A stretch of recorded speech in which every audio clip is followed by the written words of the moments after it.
Hi అండి. Welcome back to our channel Shanti Andhra వంటలు. నేను మీ శాంతిని. ఈరోజు చూపించే రెసిపీ అయితే గోంగూర పప్పు అండి. చాలా అంటే చాలా బాగుంటుంది. గోంగూర పప్పు అంటే ఎవరికి ఇష్టం ఉండకుండా ఉంటుందండి? అందరికీ ఇష్టమే కదా. మరి నేను చెప్పినట్టుగా సింపుల్ వేలో మీరు ఇలా ఒకసారి ట్రై చేసి చూడండి. చాలా అంటే చాలా బాగుంటుంది, కమ్మగా ఉంటుంది కూడా. బ్యాచిలర్స్ కూడా చక్కగా సింపుల్గా అయితే చేసుకోవచ్చు. మరి ఎలా చేయాలో ఒకసారి అయితే చూసేద్దాము. 1 కప్ కందిపప్పు శుభ్రంగా కడిగి అయితే తీసుకున్నాను. ఇక్కడ మీరు గోంగూర చూడొచ్చు, ఫ్రెష్గా అయితే తీసుకున్నానండి. శుభ్రంగా కడిగి అయితే ఒక ప్లేట్లో అయితే పెట్టుకున్నాను. ఇలా గుప్పెడితో తీసుకుంటే గుప్పెడంత అయింది కదా. ఈ 1 కప్ కందిపప్పుకి గోంగూరకి కరెక్ట్గా అయితే సరిపోతుంది. లేతగున్న ఆకులు కూడా వేసుకోవడం వల్ల పప్పు టేస్ట్ చాలా బాగుంటుంది. ఇలా కందిపప్పులో అయితే ఈ గోంగూర మొత్తాన్ని అయితే వేసేసుకోవాలి. 1 కప్ అయితే బోరగా కట్ చేసి పెట్టుకున్న టమాటో ముక్కలు, అలాగే 4 పచ్చిమిర్చి ముక్కలు, సన్నగా కట్ చేసి పెట్టుకున్న ఆనియన్స్ ముక్కలను కూడా వేసుకుని కొంచెం పసుపు,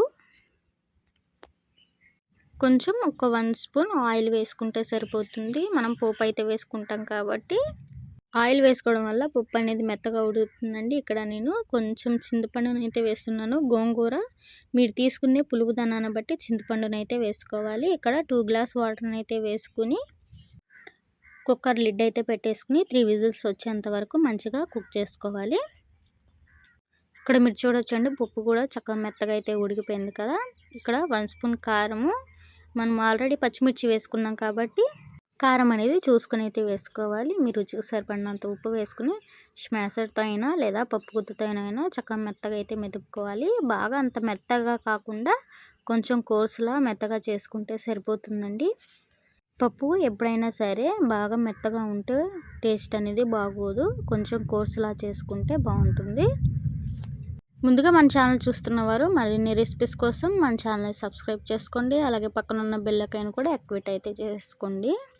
ముందుగా నేను ఈ వీడియో పెట్టినా ముందుగా మీకే వస్తుంది. ఇక్కడ పప్పు చూసారా మంచిగా అయితే ఉడికిపోయింది కదా. స్టవ్ మీద పెట్టి ఇలా ఒక ఉడుకు వచ్చేంత వరకు ఉడికించుకోవాలండి. మనం ఎందుకంటే కారం వేసాం కాబట్టి ఆ పచ్చి వాసన అనేది పోతుంది కాబట్టి ఇలా ఒక ఉడుకు వచ్చేంత వరకు ఉడికించుకోవాలి.